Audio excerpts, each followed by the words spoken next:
सभी बच्चों का स्वागत है। तो लेक्चर को स्टार्ट करते हैं। आज का जो लेक्चर है आपका, आज का लेक्चर है लेक्चर नंबर 6 स्टार्ट हो चुका है भारतीय भूगोल का। उसका पार्ट 2 लेकर आए हैं। चैप्टर का नाम है सिंचाई व बहुउद्देशीय परियोजना। सिंचाई के विषय में हम आपसे कल बात कर ली थी। आइए इसका थोड़ा सा रिवीजन कर लेते हैं। बात करते हैं सिंचाई के विषय में। हमने कल बताया था कि हमारा जो खेत होता है, तो इसमें क्या है, इसमें जो फसल होती है या अन्य जो पेड़ पौधे होते हैं उसको अपना भोजन बनाने के लिए क्या चाहिए होता है, कार्बन डाइऑक्साइड चाहिए होता है और पानी चाहिए होता है। फाइनली इसका भोजन बनता है C6H12O6, जो मनुष्य का भोजन यही क्या है, ग्लूकोज। ठीक है। प्लस पौधा क्या बनाता है, ये जल को क्या है, वेपोरेट कर देता है और ऑक्सीजन को क्या कर देता है, वेपोरेट कर देता है। तो इस प्रकार से इसको लगातार वृक्षों को या वनस्पति को ग्रो करने के लिए लगातार वाटर की आवश्यकता पड़ती है। जैसे ह्यूमन को भी ग्रो करने के लिए वाटर की आवश्यकता पड़ती है और कहा गया है जीव जंतु के लिए जल ही क्या है, जीवन है। ठीक है। तो यहाँ पर ये बात रही सिंचाई की। तो इन सबको ग्रो करने के लिए पानी की आवश्यकता होती है और इनको कृत्रिम तरीके से जो पानी दिया जाता है वो क्या है, वो सिंचाई है। लेकिन बात करते हैं बहुउद्देशीय परियोजनाओं की। तो बहुउद्देशीय परियोजनाओं के विषय में बात करते हैं। अब इसी पानी को जो ये पानी इसमें दिया जाएगा, तो ये नहरों के माध्यम से दिया जाएगा। ठीक है। अब इसी पानी पे हम बांध बना देते हैं। तो बांध बनाकर क्या होगा, इसी पानी से हम बिजली का निर्माण कर सकते हैं, विद्युत बिजली का निर्माण कर सकते हैं। और इसी पर क्या है, उद्योगों के लिए क्या है, ट्रांसपोर्टिंग का कार्य किया जा सकता है। और इसी पर क्या है, इसी को पर्यटन की दृष्टि से देखा जा सकता है। वनों के लिए इसी से क्या है, जल दिया जा सकता है। एक साथ बहुत सारे उद्देश्य की पूर्ति करने क्या है, बहुउद्देशीय परियोजना है, जिसके विषय में हम आज बात करेंगे आपसे। तो सिंचाई की क्या डेफिनेशन निकल कर यहाँ से हमने कल बात की थी, लिपिबद्ध किया था कि कृषि में नियमितता और नमी को बनाए रखने के लिए कृत्रिम तरीके से पानी देना, ये क्या है, सिंचाई है। तो सिंचाई के महत्व को यदि देखा जाए तो हमने बात की थी कि वैसे तो भारत में क्या है, क्लाइमेटोलॉजी है, सर्दी भी है, गर्मी भी है, बरसात भी है। लेकिन लगातार पौधे में नमी बनाए रखने के लिए, उसमें आर्द्रता को बनाए रखने के लिए क्या होता है, हमें सिंचाई की आवश्यकता पड़ती है। तो यहाँ से सिंचाई के लिए क्या क्या कंडीशन बनती है। एक कंडीशन है कि वर्षा में क्या है, अनियमितता है और वर्षा का जो है समान वितरण है, वर्षा का असमान वितरण है। कहीं मूसलाधार वर्षा है तो कहीं पर क्या है, कहीं पर भारी सूखा पड़ रहा है। इसलिए अलग अलग तरीके से पानी दिया जाता है। तो सिंचाई के वो क्या क्या साधन है, जिस तरीके से फसलों को पानी दिया जाएगा। तो यदि एक ओवरऑल बात करें तो सिंचाई के लिए क्या कहा जाता है, मानसून के ऊपर कृषि को यदि बो दिया जाए, फसल को बो दिया जाए, तो भारतीय मानसून को क्या कहा जाएगा, कृषि का जुआ कहा जाएगा। इसी से बात हुई थी। लेकिन फाइनली इस फसल को अच्छी तरीके से ग्रोथ करने के लिए हम भूमिगत जल का क्या है, लगातार दोहन कर रहे हैं, या हम नहरों के माध्यम से, कुओं के माध्यम से, तालाब के माध्यम से, पंपिंग सेट के माध्यम से, ड्रिप सिंचाई, लबालब खेत को नहीं बढ़ना है, जितना खेत को पानी चाहिए उतना ही खेत को देना है, या स्प्रिंकल सिंचाई। ठीक है। वर्षा का आनंद पूरा पौधा लेता है स्प्रिंकल सिंचाई से। तो इन तरीकों से हम सिंचाई करते हैं। और न केवल उत्तर प्रदेश में बल्कि समस्त भारत में सबसे ज्यादा जो सिंचाई की जाती है वो नलकूप से की जाती है। नलकूप को हमने कहा था ट्यूबवेल बोलते हैं। ठीक है। और एक चिंता भी जताई थी हमने, एक रोष भी जताया था कि इस प्रकार से भूमिगत जल का हम दोहन करते हैं और भूमिगत की जो पीच वैल्यू होती है जो जल की 7 पॉइंट क्या होती है, 0 होती है। और ये ड्रिंकिंग वाटर होता है, ये समस्त संसार में क्या है, मात्र 4% है। वैसे तो पूरी पृथ्वी पर लगभग क्या है, 3 हिस्से, यदि इसके 4 हिस्से करते हैं, 3 हिस्से क्या जल है और 1 हिस्सा क्या है, वो स्थल खंड है। ठीक है। लेकिन भूमिगत जल का दोहन होने से क्या है, लगातार भूमिगत जल के संचय पर क्या है, ये असर पड़ेगा और धीरे धीरे पीने के पानी की क्या हो जाएगी, कमी हो जाएगी। जैसे कि इसका एग्जाम्पल हम देखने को मिल भी रहा है। आप यदि देखते हैं भारत में तमिलनाडु जो पड़ता है नीचे की तरफ, दक्षिण की तरफ, तो ये क्या है, चेन्नई। तो हम बात कर रहे हैं कि जो आपका भूमिगत जल है, तो भूमिगत जल के संचय में क्या हो, कमी आ जाएगी। जैसे हमारे भारत में हम बात कर रहे हैं, तमिलनाडु में पड़ता है, चेन्नई और मदुरई क्षेत्र में भूमिगत जल क्या है, बहुत नीचे जा चुका है, वाटर लेवल काफी नीचे जा चुका है। वहीं यदि उत्तर प्रदेश की बात करेंगे तो इसमें झांसी, महुआ और बांदा में। गुजरात की हम बात करेंगे तो सौराष्ट्र, महाराष्ट्र और विदर्भ प्रदेश में ये भूमिगत जल नीचे जा चुका है। यदि हम एक आंकड़े की बात करें, जब हमारा देश आजाद हुआ था 226 लाख हेक्टेयर भूमि क्या थी, उसका सिंचाई की जा रही थी। लेकिन आज के डेट में हमारे पास जो कृषि योग्य भूमि होगी है वो 10.82 करोड़ हेक्टेयर भूमि होगी है। लेकिन अब क्या है, इतनी भूमि की सिंचाई के लिए बहुत ज़्यादा जल की आवश्यकता पड़ती है। ठीक है, तो यहाँ पर यदि पूरी सिंचाई की व्यवस्था की हम देखें तो उपयुक्त आवश्यकताओं को देखते हुए सिंचाई को 3 वर्गों में बांट दिया गया है, लघु सिंचाई, मध्यम सिंचाई, वृहद सिंचाई। तो हमने बताया था जो लघु सिंचाई है, तो लघु सिंचाई में 2000 हेक्टेयर से कम भूमि को लेंगे, 2000 हेक्टेयर से कम भूमि को लेंगे। बात की जाए लघु सिंचाई के लिए एक योजना बनाई गई थी 2010 में, सूक्ष्म सिंचाई मिशन बनाया गया था। वहीं मध्यम सिंचाई की बात करेंगे तो 2000 हेक्टेयर से ऊपर 10,000 हेक्टेयर तक, और इसके लिए जो प्रोग्राम चलाया गया था भारत सरकार द्वारा वो कृषि सिंचाई योजना चलाया गया था, और जिसमें स्लोगन रखा गया था कि खेत को लबालब नहीं भरना है, जितनी आवश्यकता है उतना ही इसको पानी देना है, पर ड्रॉप पर क्रॉप के लिए। ठीक है, और इसके लिए स्लोगन था हर एक खेत को पानी, यानी कि जितना पौधा है। अरे यदि चूहे को बादाम खिलाने लग जाए, यदि चूहे को बादाम खिलाने लग जाए तो क्या है, वो हाथी थोड़ी बन जाएगा, तो जितनी आवश्यकता है उतना ही पानी दिया जाएगा। तीसरी जो टारगेट बनाया गया था तो वृहद सिंचाई परियोजना, उसमें 10,000 हेक्टेयर या इससे अधिक भूमि को सिंचित किया गया था। और मध्यम सिंचाई और वृहद सिंचाई दोनों को मिला के कवरेज देखा जाए तो 38% सिंचाई आज की डेट में हो रही है। तो यहाँ तक हमने बात कर ली थी। अब बात करते हैं आपकी बहुउद्देशीय परियोजना के विषय में। तो मैं आपको शुरू में बताया है कि एक साथ बहुत सारे उद्देश्यों की जब हम पूर्ति कर रहे हो उसे क्या कहेंगे, बहुउद्देशीय परियोजना कहेंगे। तो आप आज का हेडिंग बनाएंगे बहुउद्देशीय परियोजना, बहुउद्देशीय परियोजना। तो बहुउद्देशीय परियोजना में हम किस किस को रखेंगे, जैसे आपका विद्युत निर्माण है, ठीक है, उद्योगों की आपूर्ति है, और आपका पेयजल है, ठीक है, जैसे आटा पीसना है, इन सारे उद्देश्यों को रखेंगे। तो लिखेंगे सिंचाई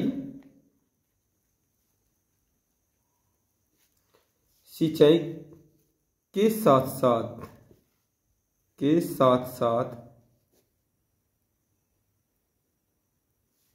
जब नहर आदि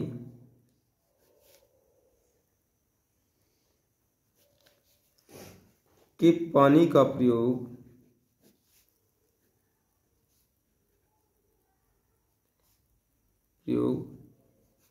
एक से अधिक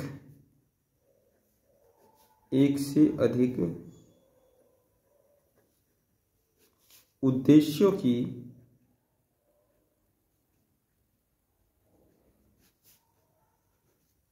पूर्ति के लिए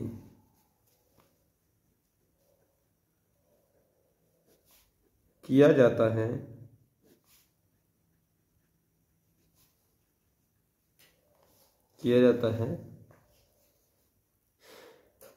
तो इस प्रकार की परियोजना को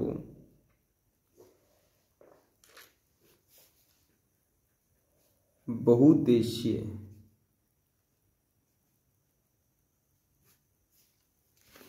परियोजना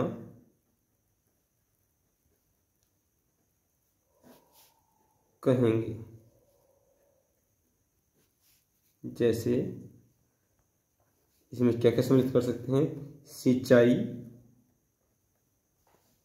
ठीक है, सिंचाई, पेयजल, ड्रिंकिंग वाटर, ठीक है भाई।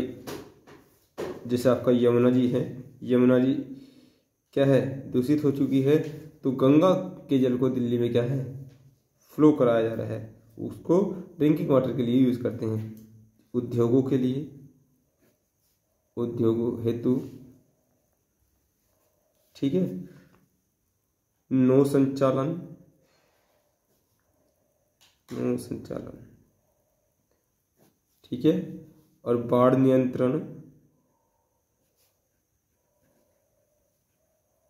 बाढ़ का भी नियंत्रण किया जाता है, जैसे कोसी पर बांध, हरी के बांध बनाकर क्या है, बाढ़ का नियंत्रण किया जा रहा है, विद्युत निर्माण, विद्युत निर्माण, ठीक है, या उत्पादन, उत्पादन, पर्यटन के लिए, ठीक है, पर्यटन के लिए, वन्य जीव और वनों के लिए, वन्य जीव और वन,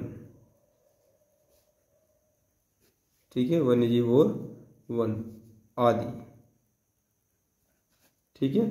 तो अब पंडित जी जो हैं, पंडित जवाहरलाल नेहरू ने एक साथ एक, जब हम कोई परियोजना लेकर आ रहे हैं और इतने सारे उद्देश्य की पूर्ति हो रही हो, तो पंडित जी ने इस बात के लिए कहा था कि यदि हम इन सब कामों को एक साथ कर रहे हैं तो ये तो क्या रहेगा, ये तो वर्तमान भारत के लिए क्या है, ये वर्तमान भारत का मंदिर भी हम इस परियोजनाओं को कह सकते हैं। तो आप इस बात को नोट कर लीजिए।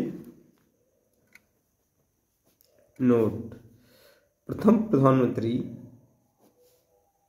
प्रथम प्रधानमंत्री मंत्री पीटी नेहरू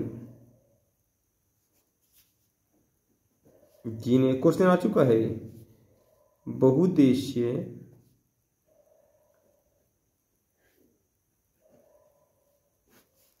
परियोजनाओं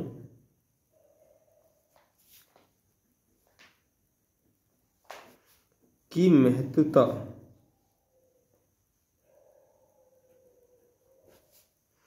को देखते हुए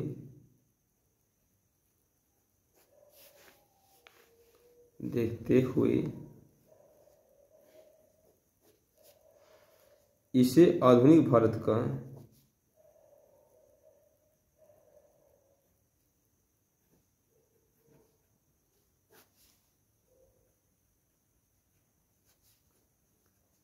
के मंदिर की संज्ञा दी।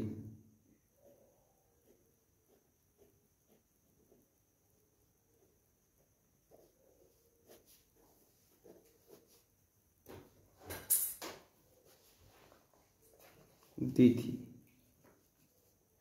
ठीक है। अब बात करते हैं प्रमुख परियोजनाओं के विषय में, बात करते हैं प्रमुख परियोजनाओं के समय। तो हेडिंग बनाएंगे भारत की कुछ प्रमुख, भारत की कुछ प्रमुख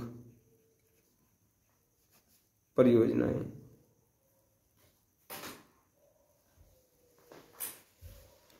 पहले बात करेंगे हम रिहंद परियोजना के विषय में। रिहंद परियोजना, रिहंद परियोजना, ठीक है। तो रिहंद परियोजना जो है ये कोसी नदी पर बनाई गई है। इसके इस पर रिहंद परियोजना जो सोन नदी पर बनाई गई है। और सोन नदी कहाँ बहती है? सोन नदी बहती है उत्तर प्रदेश में। कहाँ बहती है? उत्तर प्रदेश के नीचे की तरफ। इसकी लोकेशन मेंशन कर लेते हैं। यदि उत्तर प्रदेश का हम एक रफली नक्शा क्या करें, ड्रॉ करें,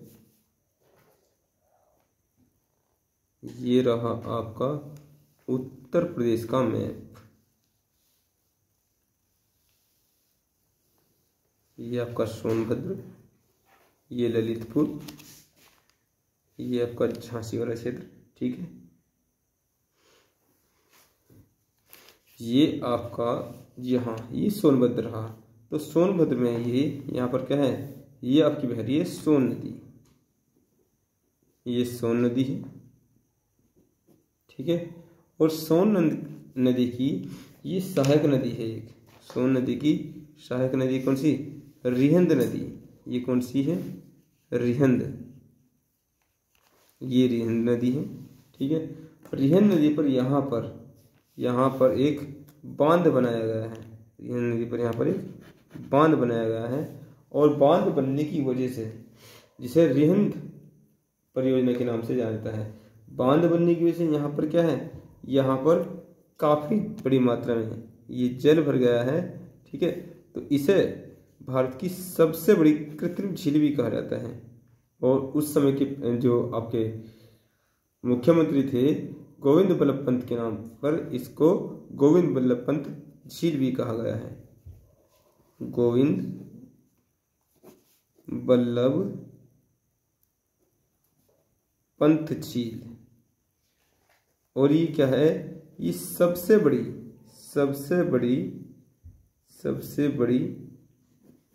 कृत्रिम झील भी है।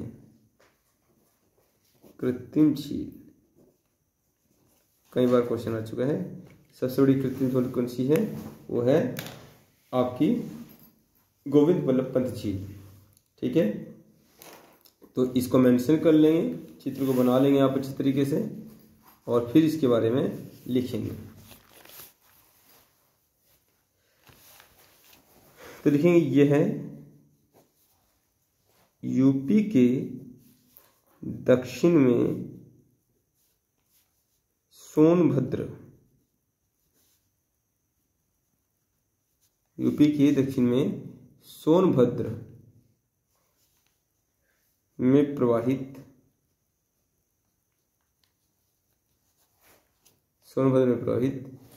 सोन नदी की सहायक नदी रिहंद पर स्थापित की गई है। ठीक है, पर स्थापित की गई है,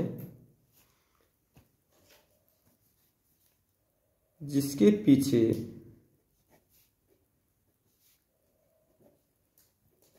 भारत की सबसे बड़ी कृत्रिम झील तात्कालिक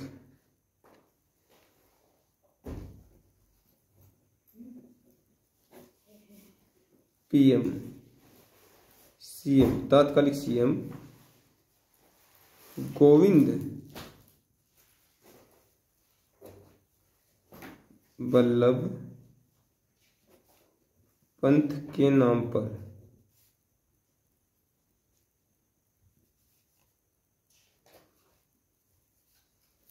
बनी।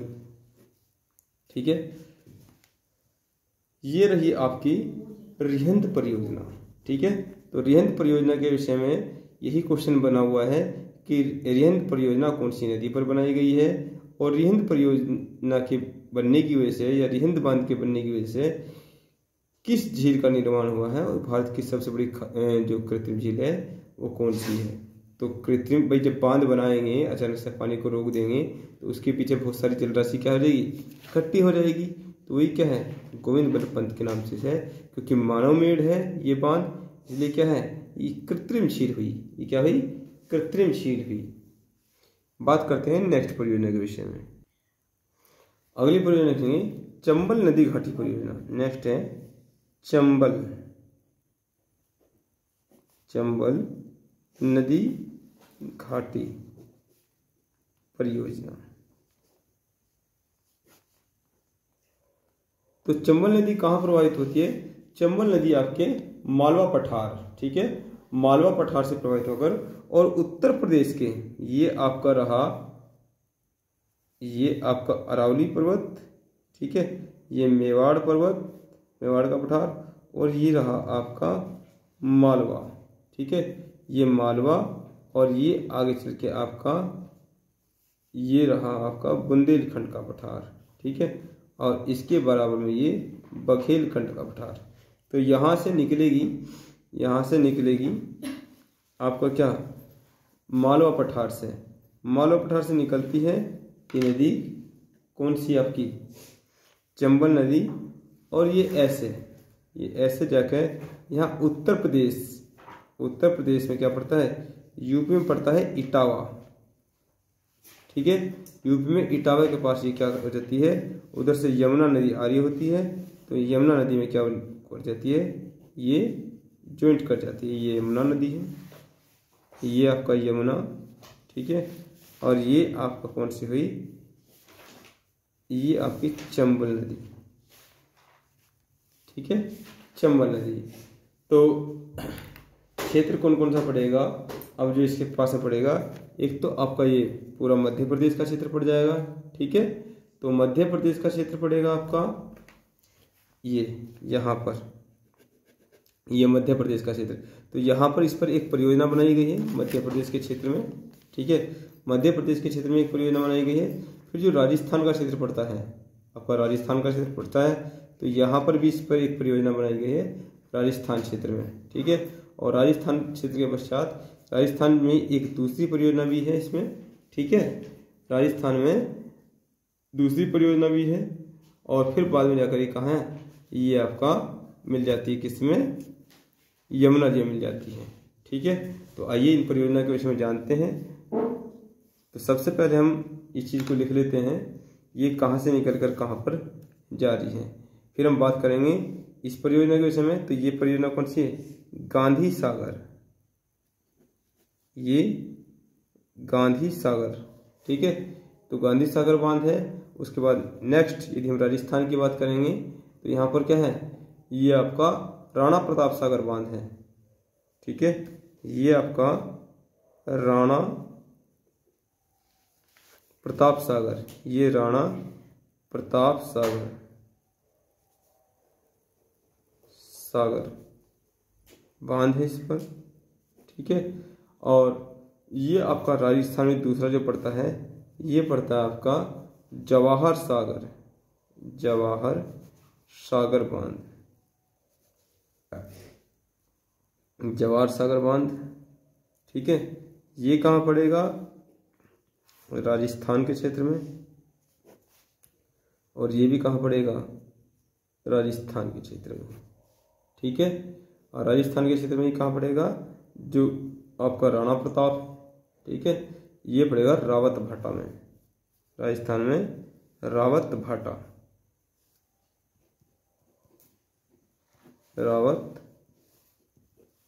भाटा में।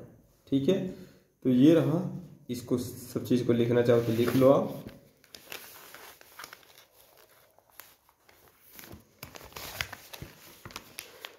तो लिखेंगे यह नदी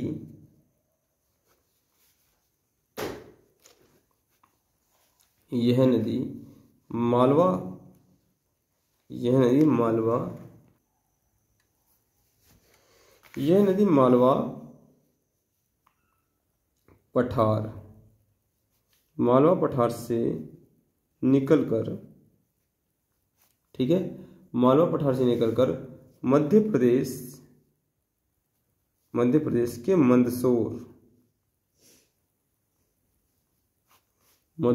के मंदसौर और राजस्थान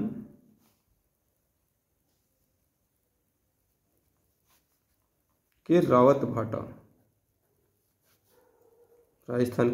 भाटा, ठीक है,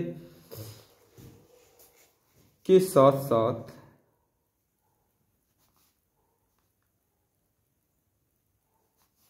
कोटा से होते हुए, एजुकेशन हब है कोटा से होते हुए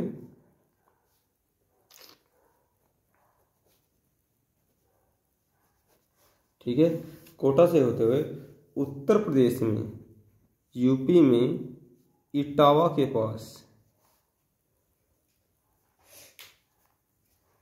यमुना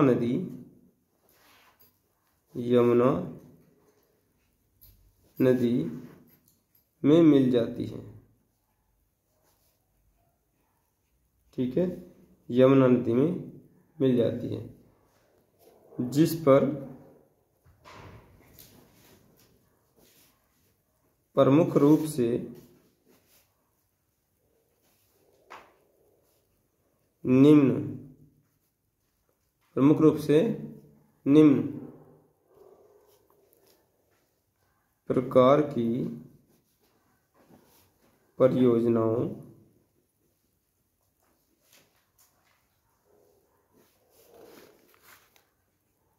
को बनाया गया है।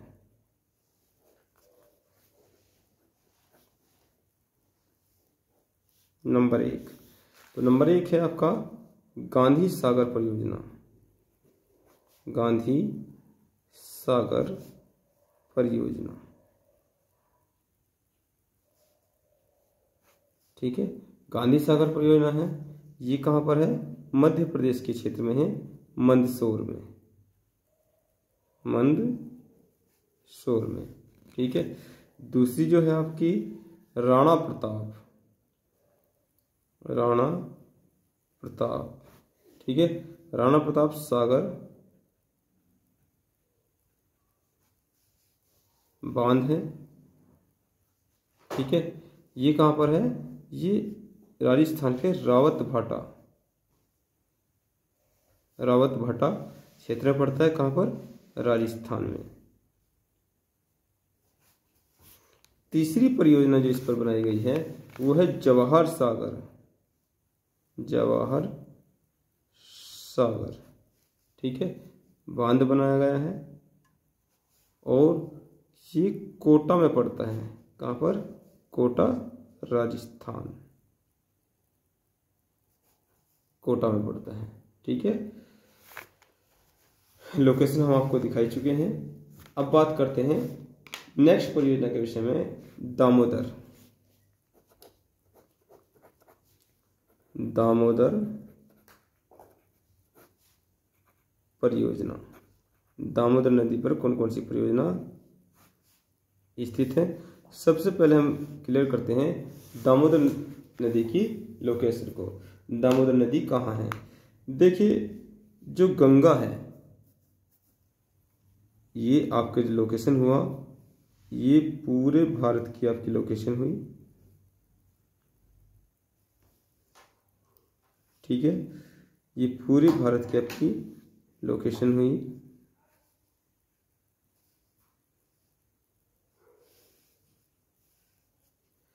तो यहाँ पर क्या है, जैसे गंगा जी ये ऊपर से आ रही हैं, ठीक है, गंगा जी ऊपर से आ रही हैं, तो ये वेस्ट बंगाल में एक क्षेत्र पड़ता है, क्या? फरक्का। क्या पड़ता है? फरक्का। और फरक्का से गंगा ये एक आगे की तरफ को चली गई, एक धारा क्या है, ये इधर को आ गई यहाँ पर। इस नदी का नाम है हुगली नदी। कौन सी? हुगली नदी।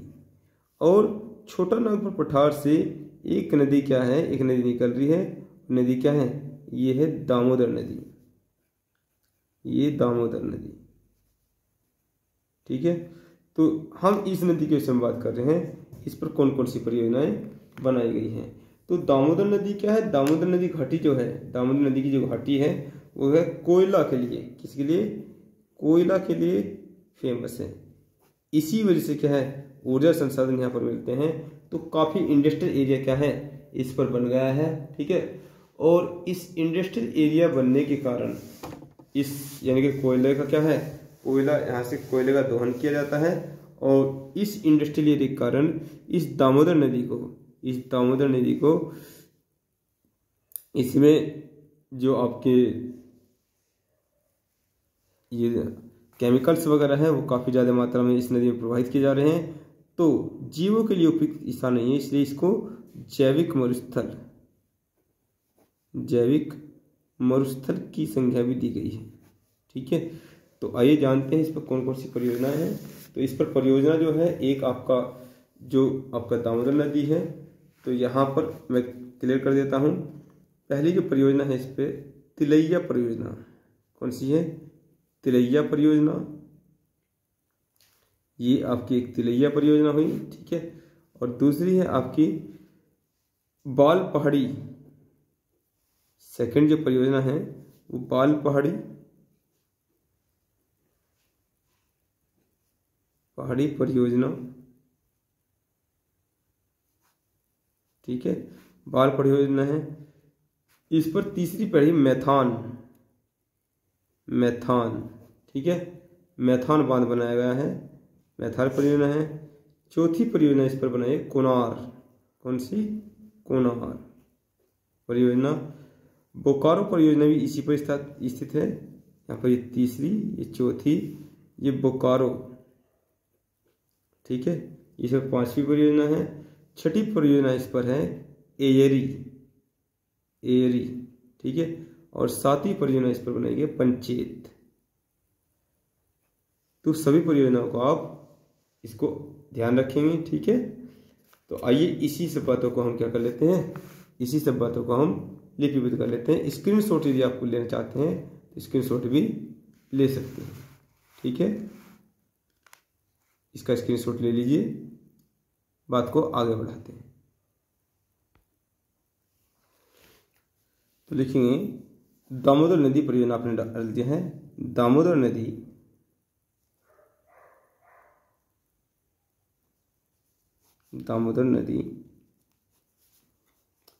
छोटा नागपुर पठार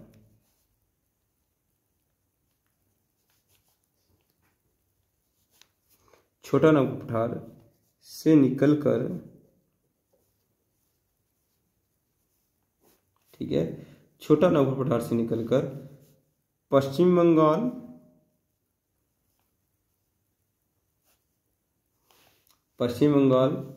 में हुगली नदी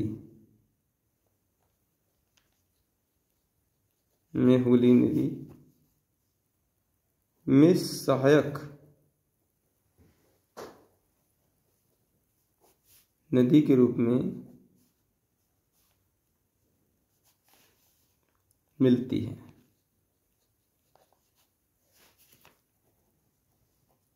ठीक है। सहायक नदी के रूप में मिलती है। यह नदी ऊर्जा संसाधनों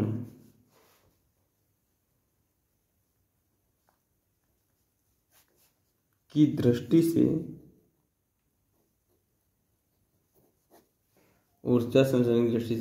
महत्वपूर्ण होने के कारण,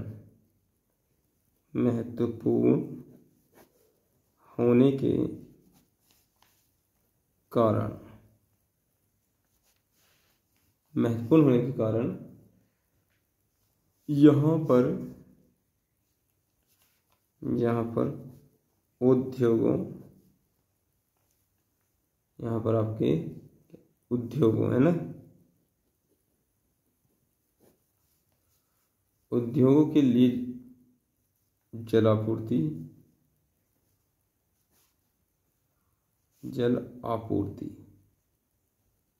मशीनरी वगैरह का हमें उनको वास किया जाएगा, जल आपूर्ति, विद्युत निर्माण, ठीक है। और परिवहन की दृष्टि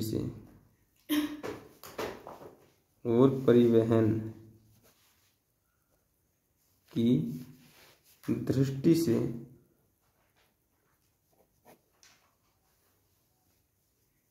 महत्वपूर्ण होने के कारण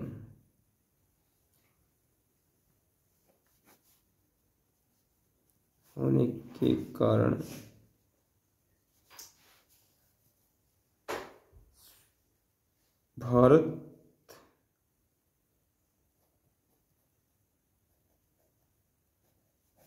के आजाद होने के पश्चात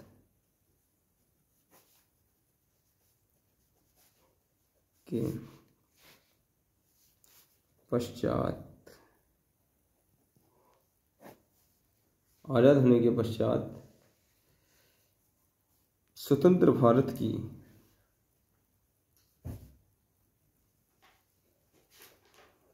प्रथम पंचवर्षीय योजना, प्रथम बहुउद्देशीय परियोजना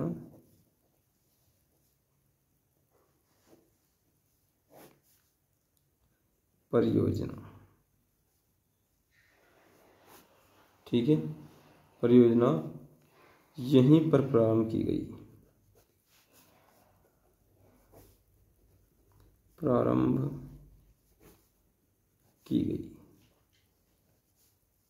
इस पर निम्न प्रकार निम्न बांध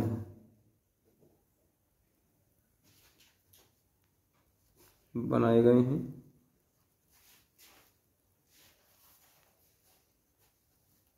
डैश एक टिक लिखेंगे आप, तब मका, एक टिक लिखेंगे तब मका बक, जब एयर में पंच मारा। होता है ना, जब गुंडों को पीटते हैं, है ना, जब अपराधियों को पीटते हैं, कब बकता है? तब मका बक, तब मका बक, जब हवा में क्या है, खतरनाक सा पंच लहराया, तो क्या है, गुंडा डर गया और सारी चीजें उसने बक दी। तो तय से क्या है, तय से तेरैया परियोजना, तेरैया या तेरैया बांध, ठीक है। वैसे वैसे है आपका बाल पहाड़ी, बाल पहाड़ी, ठीक है, बाल पहाड़ी बांध। और आपका जो ये आपका मैसे मैथान बांध, मैथान बांध, ठीक है। और आपका ये होगा कै, ठीक है, कैसे कोनार बांध, कैसे कोनार, कोनार बांध हुआ आपका, ठीक है। और वैसे वैसे बोकारो, वैसे बोकारो, ठीक है, वैसे बोकारो, बका से है ना, पूरे बके से बोकारो। और एयर से हो गया एरी बांध, एयर से हो गया एरी बांध हो गया। और पंच से पंचेत, पंच से हो गया पंचेत बांध,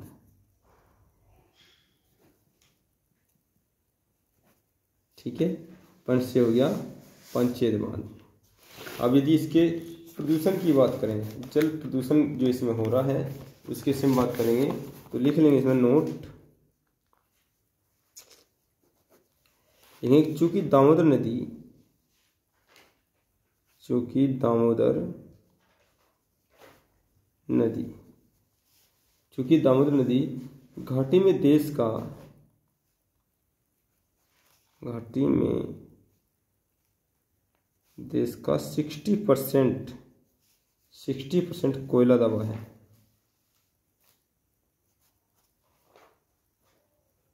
ठीक है, 60% कोयला दबा है, जिसके अंधाधुंध निष्कासन से, जिसके अंधाधुंध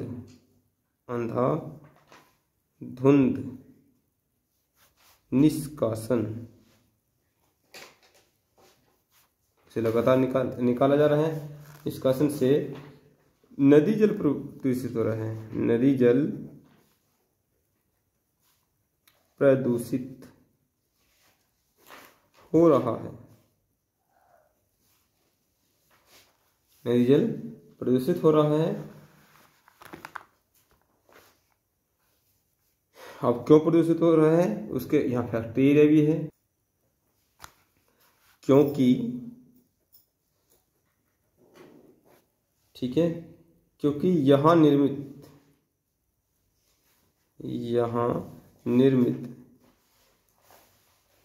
ठीक है, यहाँ निर्मित लौह इस्पात, ठीक है, तांबा आदि उद्योगों का रासायनिक कचरा, आदि उद्योगों का रासायनिक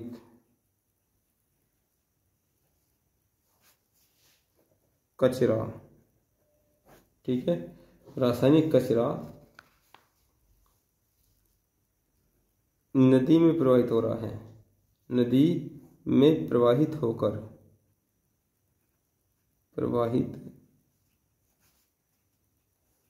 होकर जैविक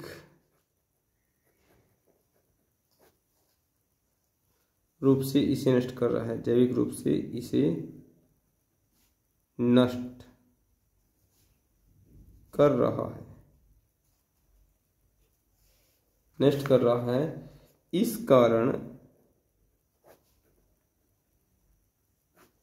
कारण दामोदर नदी को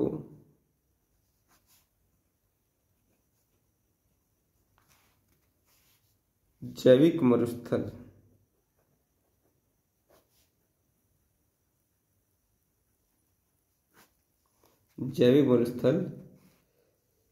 या बायोडेजर्ट कहा जाता है। क्या कहा जाता है? बायोडेजर्ट। बात करते हैं नेक्स्ट परियोजना के विषय में, कोसी परियोजना।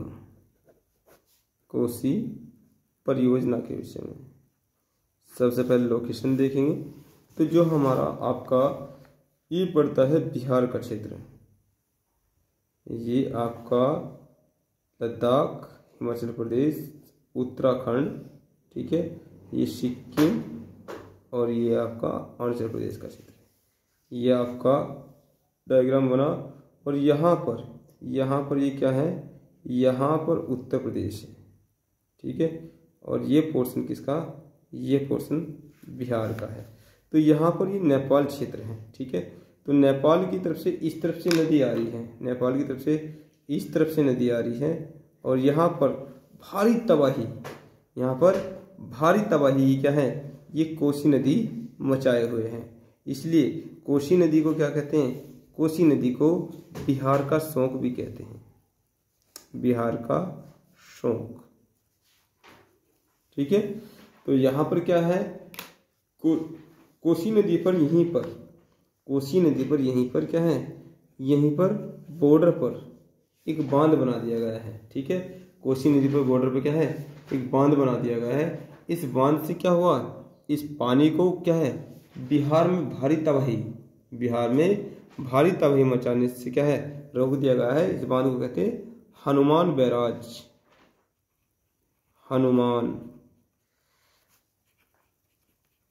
बैराज, ठीक है। हनुमान बैराज ने क्या है? कोसी के पानी को क्या कर दिया है? कोसी के पानी को, अब ये क्या करते हैं? कोसी के पानी को इस प्रकार से दो भाग, यहाँ से शटर उठाते हैं तो क्या है? एक नहर में पानी निकाल देते हैं। तो ये दो भागों में बांट दिया है, एक इधर का और एक इधर का। तो जो इधर का हिस्सा है, क्योंकि जल इधर को बह के आ रहा है, तो वो कौन सा हुआ? वो उसका लेफ्ट साइड वाला हिस्सा हुआ, ठीक है। और ये राइट साइड वाला हिस्सा है। एक हुआ पूर्वी हिस्सा और एक क्या हुआ? एक आपका पश्चिमी हिस्सा। तो दो प्रकार की नहरों में इसने क्या कर दिया है? डिवाइड कर दिया है, ठीक है। दो प्रकार की नहरों ने डिवाइड कर दिया है। अब इसमें कौन सी पूर्वी होगी, कौन सी पश्चिमी, ये बताइए आप। अब देखिए, इसमें यदि आप देखते हैं कोसी नदी के हिसाब से, जहां से इसका उद्गम हो रहा है,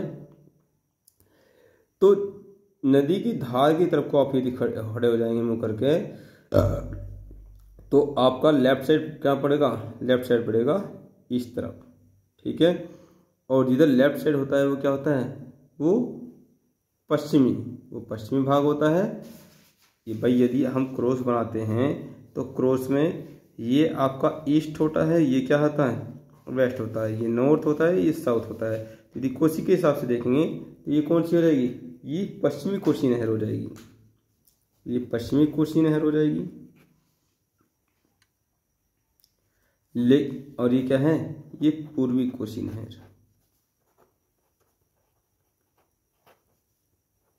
ये पूर्वी कोसी नहर हो जाएगी। लेकिन यदि इसे हम अपनी तरफ से खड़े होकर देखेंगे बिहार की तरफ से, तो ये क्या है? ये बिहार का कौन सा हो जाएगा? पूर्वी बिहार हो जाएगा, और क्या हो जाएगा? पश्चिम बिहार हो जाएगा, ठीक है। खैर, इसमें ऐसे कोई इतना बड़ा मुद्दा नहीं है। बस ये है कि यहाँ से हनुमान बैराज ने इसको क्या कर दिया है? हनुमान बैराज ने इस बिहार को, ठीक है, बिहार को क्या है? बाढ़ से मुक्त कर दिया है। यही बातें आपको क्या करनी है, ये बातें आपको मेंशन कर देनी है। ठीक है, तो लिखेंगे यह परियोजना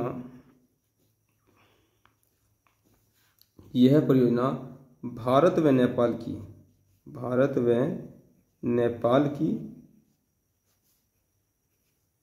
यह परियोजना भारत व नेपाल की संयुक्त व महत्वाकांक्षी परियोजना है। ठीक है, महत्वाकांक्षी परियोजना है जिसमें कोसी नदी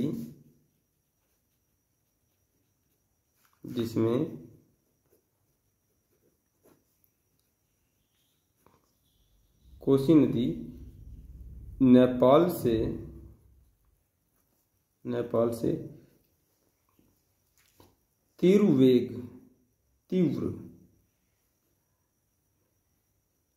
वेग के साथ, ठीक है, तीव्र वेग के साथ बिहार में प्रवेश करती है। बिहार में प्रवेश करती है, जिस कारण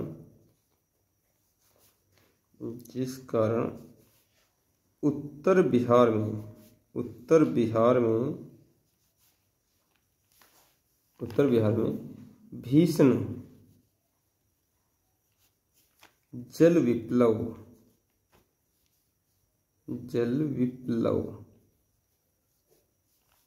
अर्थात बाढ़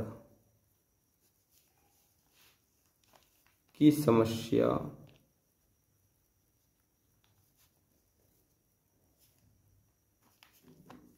उत्पन्न हो जाती है।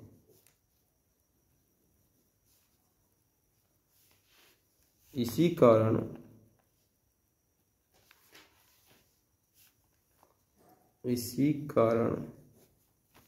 कोसी को बिहार का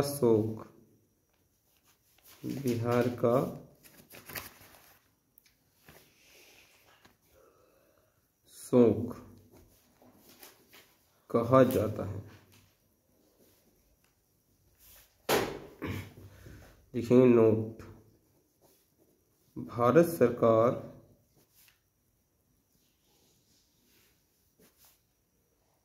ने इस समस्या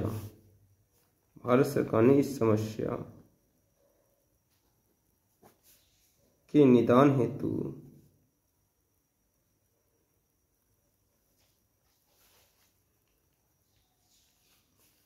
नेपाल सरकार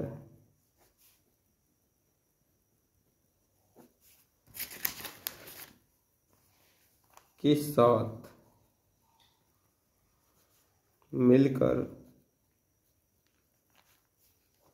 नेपाल और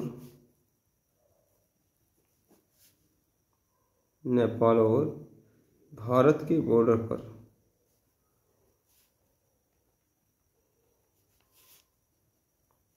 पर एक बैराज का निर्माण किया,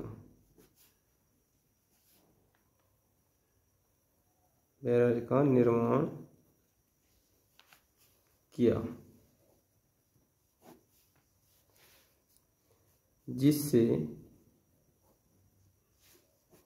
कोसी